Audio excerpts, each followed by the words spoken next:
I'm Carol Cohn, and welcome to Purpose 360, the podcast that unlocks the power of purpose to ignite business and social impact. If you aspire to be a CSO in a large or medium-sized organization in the future, then today's conversation is one that will inspire you and delight you as well. You're going to learn so many insights. Today, corporate sustainability has reached an inflection point. The era of ambitious commitments and bold targets is giving way to something that it must go forward towards, and that is delivering on these commitments. And increasingly, sustainability leaders are being asked to demonstrate not only impact for people and planet, but real value for the business. I am thrilled today to have a marvelous conversation with Tracy, Chief Sustainability Officer of Colgate-Palmolive. Anne has had a front row seat to the evolution of the company's purpose. We are Colgate-Palmolive, a caring, innovative growth company that is reimagining a healthier future for all people, their pets, and our planet. This purpose is inclusive of sustainability and extensive societal commitments, and how the company delivers these commitments to continually create value for the organization. In our exciting conversation, Anne offers a fascinating look inside what it takes to make sustainability work at scale, and why its most effective leaders speak the language of business. How her win-win-win framework connects consumer benefit, business growth, and impact, and why knowing where to lead and where not to is essential to making meaningful progress. Anne takes us inside Colgate's journey to reinvent the toothpaste tube, and the remarkable decision by their CEO to share that technology with people across the industry, with competitors indeed, to help move an entire industry forward. She'll also share the 35-year-old Bright Smiles, Bright Futures initiative that has reached over 2 billion children around the globe with toothbrushing education and hygiene. So if you're trying to turn your purpose and sustainability into meaningful business and societal value, this is a conversation filled with inspiration and insights for your personal journey. So let's get started.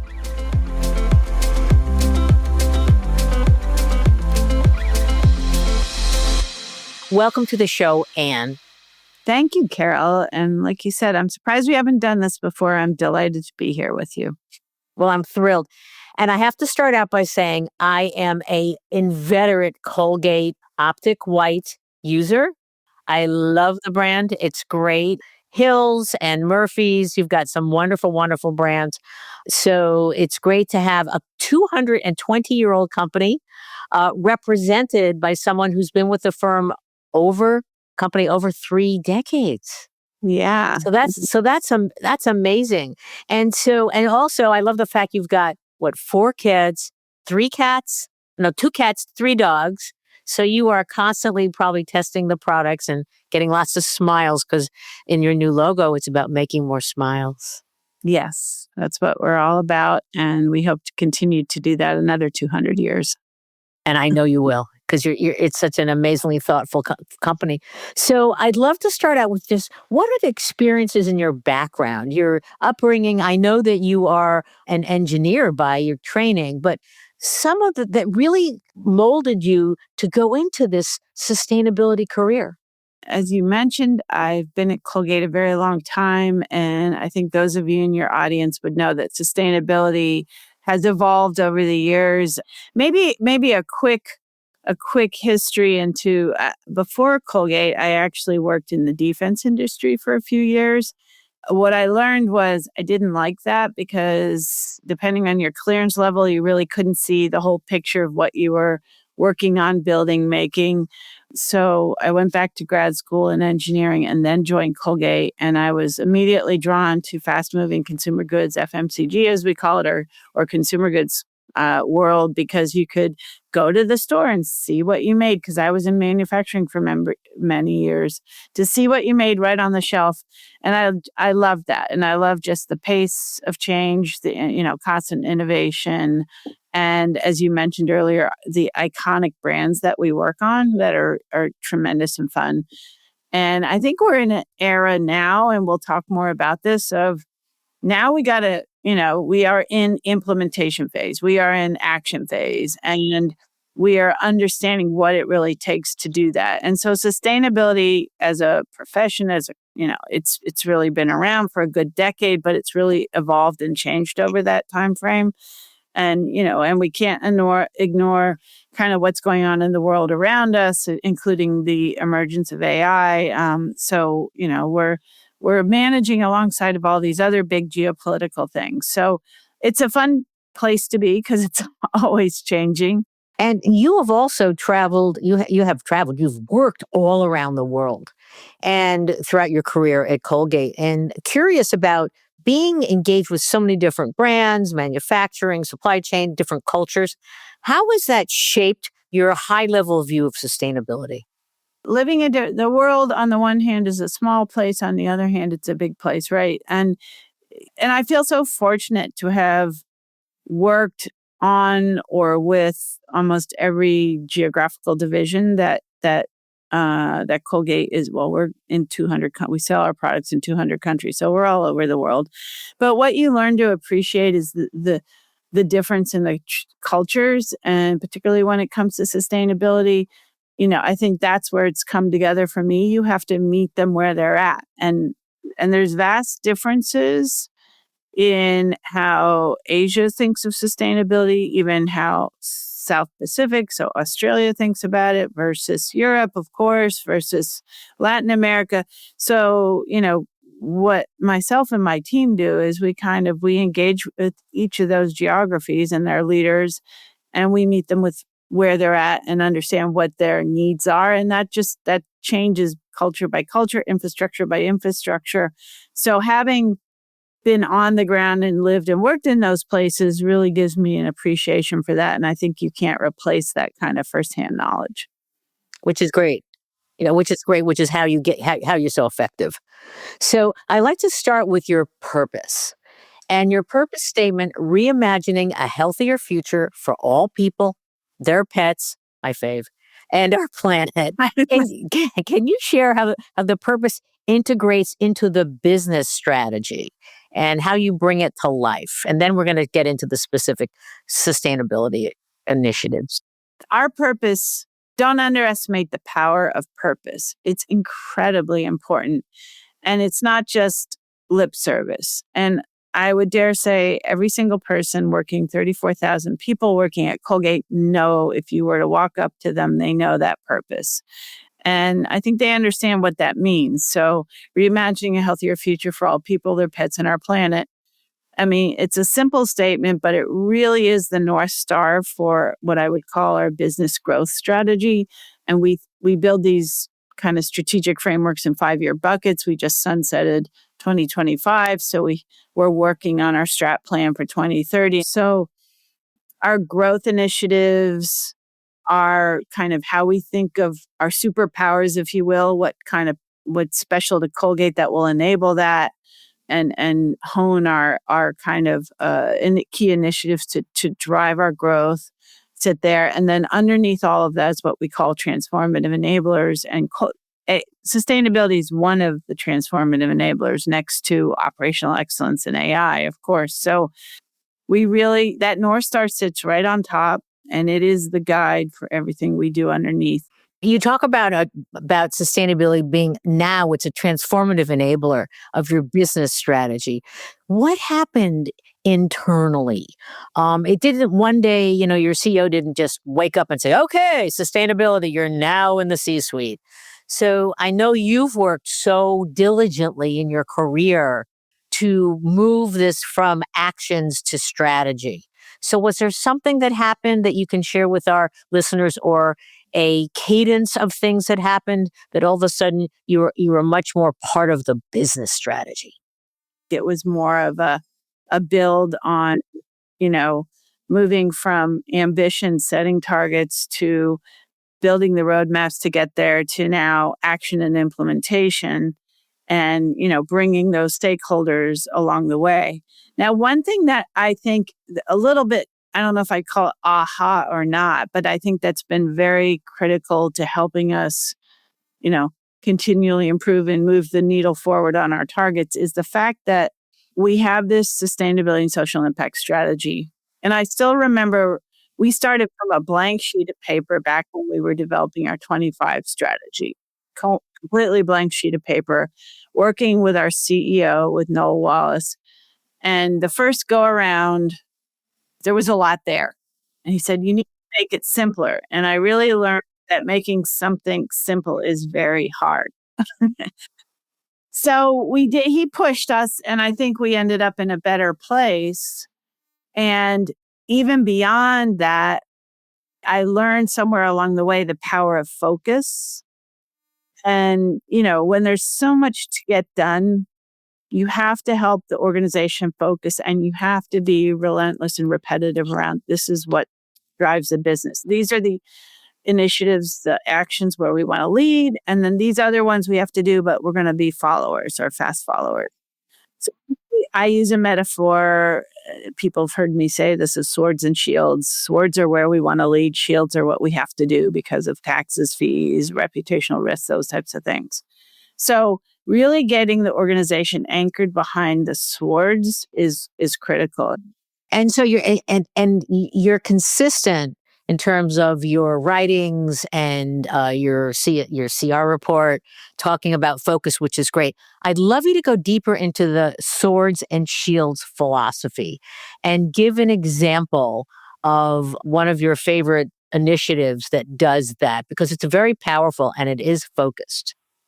Well, I guess the best example of all is in the first area of oral health. I mean, we have a very long-standing program called Bright Smiles, Bright Futures. It's been around about as long as I have at Colgate, a little over 30 years.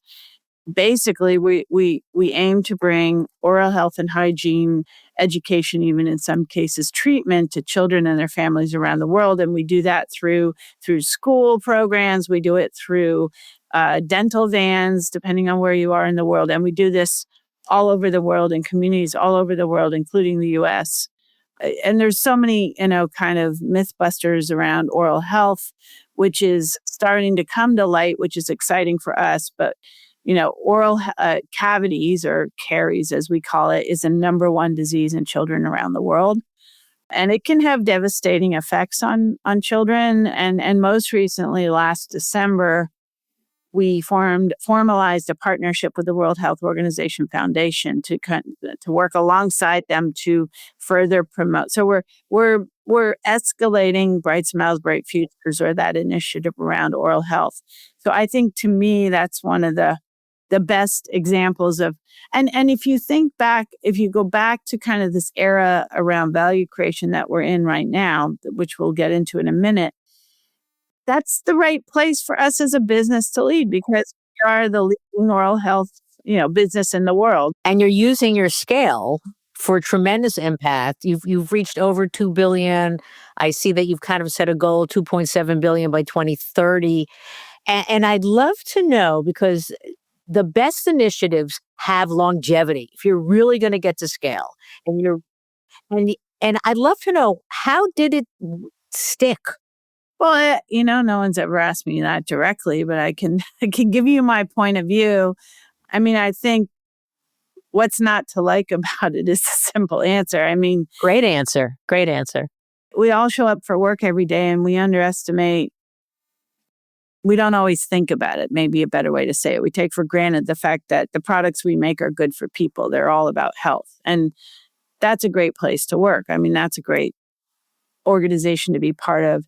And this just takes it to another level. And we may get into my win-win-win principle, but it clearly is the best demonstration of win-win-win, because you're helping people, and when you're engaging children and helping them have a healthier mouth and giving them product to take home enough for their family to use, and helping their family learn about the importance of oral health.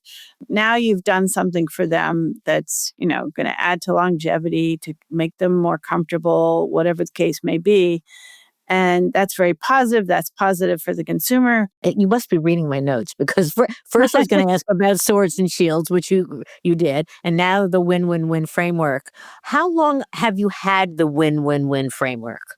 I kind of most actively started talking about that as we were developing and rolling out our 2030 strategy. I honestly don't want people running around saying, "Oh, I just did this and I improved my scope 2." I want people to say, "I did this and I improved our efficiency in the business, or I protected the resilience of the supply of this material, whether it's corn, soy, whatever it is.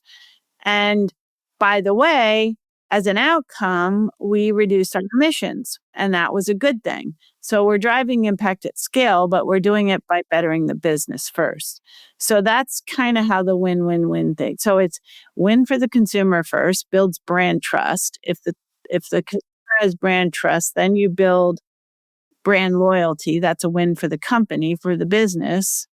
And only if you do those two things well, then you have a healthy flywheel from a business standpoint. Then you drive impact at scale for the planet. I'm not going to name names, but there's examples of companies out there that have struggled as a business, and that has a negative effect on impact at scale for them, for the planet. So I think it's so important to put business first, always in mind of, we have the initiatives in place to reach our targets, and that us to be more successful. I'm sure you're a tiny bit frustrated. I'm frustrated for you because it's not on the balance sheet. It's not like a brand is on the balance sheet. And then some of that brand value, you specifically got this amazing result. So, how are you discussing that with your finance colleagues internally first, so they at least are going to recognize it? Now we're being much more deliberate around tying everything we do to value drivers. And I even go so far as to say, if we can't articulate the value driver, we shouldn't be doing it. Now, avoidance can be a value driver. And, I have a great CFO who embraces this and understands that and recognizes that avoidance should be a decision maker in a project. And it comes up in a few places, like you mentioned, as we drive more efficiency, we use less electricity, we avoid, energy costs. Another example is, I don't know how many in your audience would be familiar with these things called EPR fees. It's a terrible acronym, extended producer responsibility, but it's the fees that companies like us pay for the amount of plastic we use. And these fees are going up exponentially around the world. They've been in Europe a long time, but now they're all over Canada. And if we can improve the design, use less plastic, use less virgin plastic, make things more recyclable, all of these things help us to avoid EPR fees. So these are things that should help us to make decisions when we decide, should we do this project or not. It's a very simple template. In those, which is the lead value driver or value creation category. And then there's, as you can imagine, some kind of a framework that they have to fill out to kind of get them there, and put it in more kind of business speak or language that our finance community can relate to. And in some cases, particularly under dollars protected, it's not, we might do estimates, it's directional. It could be directional. It could be qualitative, as we say, not quantitative. In other cases, it can be very hard dollars. There are savings projects. But a lot of times, particularly with products, when you introduce new products that are in some way more sustainable, maybe using a less carbon intensive material, because that material we're sourcing hasn't scaled yet, it's probably more expensive. And so there is a perception, not wrong, that sometimes more sustainable products are more expensive. But once you scale, and we know how to do that. We know how to scale things and cut costs. So we can improve that. So it's kind of managing these trade-offs, but then articulating the benefits of some of the projects we have through this value creation framework. Can you please share the recyclable toothpaste tube journey? It is truly a journey, one that started honestly around 2015 when we first said we were going to make all of our packaging recyclable. And as you can imagine, toothpaste tubes are a huge part of our business, and a huge part of our packaging portfolio. The toothpaste tube was multi-layers of different kinds of plastic, different types of plastic, with aluminum layer in the middle to protect the fluoride and the flavor. So as you can imagine, that's not recyclable because it's got all kinds of things mixed together.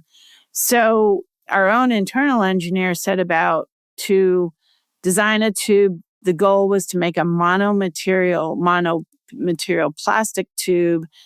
So one type of plastic that was already kind of readily accepted in recycling. And so he chose HDPE, which is the number 2 or rigid plastic that is in milk jugs or fabric softener bottles. He had to make it feel like a tube, and that's a very rigid plastic. And he had to protect what was inside first and foremost, because that's why the aluminum had been there. So it took him several years to get it right and to go through all the testing. And he didn't do that in a vacuum. We worked with the American APR, American Plastic Recyclers Association, who kind of were at least in the US, the authorities on what is or isn't recyclable. And even some suppliers were working on something similar at the time. But anyway, we were the first company, because we make a lot of our own tubes, the first tube to get accepted by APR as recyclable. And then since then, other suppliers have followed and everything. But it was a very important moment and step for us. And then we made the commitment to roll that out across every brand, sub-brand that we make around the world. So that process, by the way, took 5 years, and we got done a little early, but it was really right up until 2025 that we got them all rolled out for the most part. We did take the decision, to your point, very early on that if Colgate toothpaste tubes were the only tubes that were recyclable, now you're getting into the infrastructure side of things. We wouldn't be able to enjoy tubes that would be recyclable in practice and at scale, because the MRFs, material recovery facilities, would be like, well, I'm not going to sort this tube from that tube. Too difficult, right? Yeah. So we really needed all tubes to kind of move together. So we were with lots of oversight from our legal team. We like to say we inspired, or we developed a technical deck that we could share with lots of different tube producers around the world, and encourage, we couldn't tell people what to do, of course, but encourage others to move to an HDPE tube.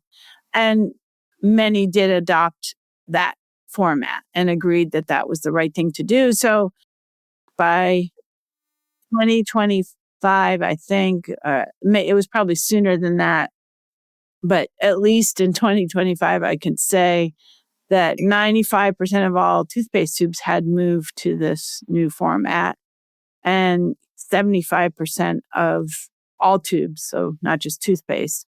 It's a tremendous story. And the fact that psychologically you would have a coalition, you'd make it open source, that's a big statement. We like to say we shared the technology. That's what we call it. Kudos to you. I would love to ask of other CSOs or wanting to be a CSO, and they need to change, I was going to say one sentence, but that's really hard. Maybe a bit of the communication with your CFO and or your board, so that what would that be? Whether you're engaging with your senior team, the leaders of the company, the operational leaders of the company, or the board, the most important thing is to articulate the long-term commercial growth opportunities, or how you're managing risk for the company, and the long-term resilience, whatever the story may be. Always start with that because they can relate to that. And they understand that language. And then you can only then come back to, and this is how it contributes to meeting our targets. Always lead with the business case. I mean, it sounds simple, but it isn't simple. And my lifelong mission now, at least in my remaining time here, is to help my team, my young team. I have a very terrific, amazingly talented younger team. Help them to understand and learn that principle and make them better business partners. That's what I want to do. And so that, so they can do the same thing.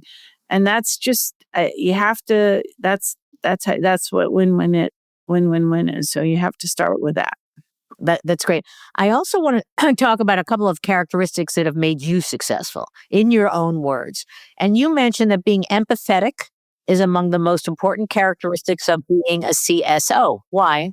I can't emphasize enough that empathy to me is one of the most critical leadership characteristics that I think is critical, at least to this work. And we're having a lot of discussion right now in this world of it. You can't do a podcast without mentioning AI at least once. So I'll mention it. But all companies are trying to understand how to adopt and learn and leverage AI, and that requires significant change management. I think the work I do also requires some change management. What does change management really mean? Well, at the core of it, I mean, empathy has to be, one of the core values and characteristics that one brings to a change management kind of culture, if you will, because you have to meet people where they're at. And I just think when you're trying to drive change, that's fundamentally critical. And not just to understand what makes them successful, but also understand what are the barriers and why are those barriers, and then hit them head on. And you can't do that unless you have empathy. So why is something a challenge or a problem for someone? You have to kind of dig into that. And to me, that's what empathy is. That's great. Thank you. Well, since you brought up AI, this is a whole nother podcast, but I'll just ask one question. How will AI significantly impact sustainability? Yeah. And oh my gosh, this question comes up every day, every discussion on the internal side and how we use AI to, there's some really exciting developments we're exploring, but even outside on accelerating material science. So what does AI do? AI is so powerful in taking reams of data and making sense of it very quickly and helping you get to new solutions exponentially more quickly than one would have with lots of trial and error and lab work and blah, blah, blah. So, we're looking at that for plastic solutions, for instance. I mean, it can be very powerful. And of course, it can be very powerful in the wrong way too, but that's just the world is going to have to work on the governance of it all. So it's interesting times. It's scary. But I think, if we can all build the right values and trust foundation to use it in a proper way, I think it's very exciting. We can offer to our listeners that we actually wrote a guide called Purpose and AI to really say that purpose is the real selection of everything an organization does, like your values and trust. And then AI can flow from that. We're getting to the bottom of this conversation, but I love it. So we'll have to have a part 2. But I always love to end with a few of the fast, simple answers, the lightning round. What's the one word that best describes your work? I thought about it. I think partnership. It's just internally and externally. What keeps you hopeful when the days this work feels heavy? And I'm sure it does a lot. I think you got to keep yourself grounded in, we said values and trust, but pragmatism. You have to be pragmatic. And ironically, in a world where we seem to be swaying one way or the other, just try to stay pragmatic. Great. That's excellent. Okay. What's one lesson you've learned from your work you couldn't have learned anywhere else? Well, and that's where I chose, I mean, this has always been part of my leadership style is empathy, but I think it really honed my empathy leadership skills. I think it's critical to drive change and to see things from other people's point of view. Super. That's really lovely. What's one small action people can take to advance purpose or to create impact in their own communities? Everybody's different. They have their own passions, spaces for passion. I think, pick one, whether it's recycling, conserving water, turning off the lights, and build your own deep awareness around it, and then become an advocate. So I guess what is one thing people can do is, if you're passionate about something, become an advocate and educate others. And that's lovely that you didn't say brush twice a day for 2 minutes. That's true. Do that too. No, I would do that too. Okay. And then if you could leave our listeners with one idea or feeling today. Just win, win, win. That's great. I always like to give the last word. I give the mic over to you. And I'm sure there's lots of things that you could say, but is there one additional sign off or a thing you want to emphasize or that I just like to let you share? Brush twice a day. No, just kidding. No, I think just that, I learned something about myself along the way that I guess I'm an eternal optimist, because you can't not be and be in this role. But, I guess I think we all have to get back to the foundation of our values and trust, and always try to look for the good in others. That's the empathy thing, and try to understand where they're coming from. And we kind of already said it, but in this world today, this just getting back to core foundation and trying to work through these things together is absolutely fundamental. That's wonderful. So, Ann Tracy, this has been a marvelous conversation. You are so inspirational in so many areas. I would say you're perfect for Purpose 360, because you are a 360 degree, you're an empath, you're an engineer, you talk about values and trust and collaboration and value creation. You're just terrific. So I know this is going to be a wonderfully shared podcast, and hopefully in the future we can have you back for some additional conversation. Yeah, it was fun. Very fun. Thank you, Carol.